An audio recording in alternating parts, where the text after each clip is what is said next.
குருவே சரணம். எல்லாருக்கும் வணக்கம். வெல்கம் டு கதையின் காரணம். கதைக்குள்ள போலாம். ஒரு நாளைக்கு ஒரு பையன் அவனோட ஓல்ட் ஃபாதர் கிட்ட போய் சொன்னான், அப்பா இன்னைக்கு ஈவினிங் நம்ம ஹோட்டலுக்கு போய் சாப்பிடலான்னு. அப்பா உடனே சொன்னா, நீ உன்னோட ஃப்ரெண்ட்ஸோட ஜாலியாக போய் என்ஜாய் பண்ணிட்டு வா. உனக்கே தெரியும் நான் இப்போ ரொம்ப ஸ்லோவாக சாப்பிட்றேன், அதோட நிறைய சிந்திக்கிறேன் என் மேலேன்னு.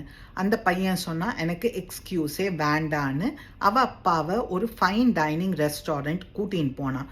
அங்கே அப்பா சாப்பிட ஆரம்பிச்சோன்னே சாப்பாடெல்லாம் அவர் மேலே சிந்திண்டார். அங்கே இருந்த கொஞ்சம் பேர் ஒரு மாதிரி அவரை பார்த்தோன்னே ஹி ஃபெல்ட் வெரி எம்பாரஸ்ட். இதை அந்த பையன் நோட்டீஸ் பண்ணிட்டு சொன்னா, அப்பா நானே உங்களுக்கு ஊட்டி விடுறேன்னு அப்பாவுக்கு ஃபீட் பண்ணினான். சாப்பிட்டோன்னே அப்பாவை ரெஸ்ட் ரூம் கூட்டின்னு போயிட்டு அவரோட ஷர்ட் எல்லாம் க்ளீன் பண்ணிட்டு அவன் சொன்னான், அப்பா why are you bothered about others?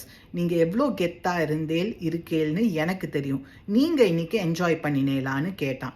அப்பா சொன்னா, ஐ எம் வெரி ஹாப்பி, உன்ன மாதிரி ஒரு பையன் கிடைக்கிறதுக்கு நான் கொடுத்து வச்சிருக்கணும்னு. பில் பே பண்ணிட்டு வெளில போகிற சமயத்தில் அங்கே ஒரு ஓல்ட் மேன் அந்த பையன் கிட்ட கேட்டா, don't you think you have left something behind? அந்த பையன் உடனே சொன்னான், நோ சார், ஐ ஹேவன்ட். அப்போ அந்த ஓல்ட் மேன் சொன்னா, S, you have left a lesson for every son and hope for every father. Excellent story. நம்ம லைஃப்பில் எவ்வளோ சம்பாதிச்சாலும் எந்த ஹைட்ஸ் ரீச் பண்ணினாலும் ஒருத்தரால் அவளோட அப்பா அம்மாவை ஒழுங்காக பார்த்துக்க முடியலன்னா, especially when they are old, லைஃப்பில் அவள் ஜீரோ தான்.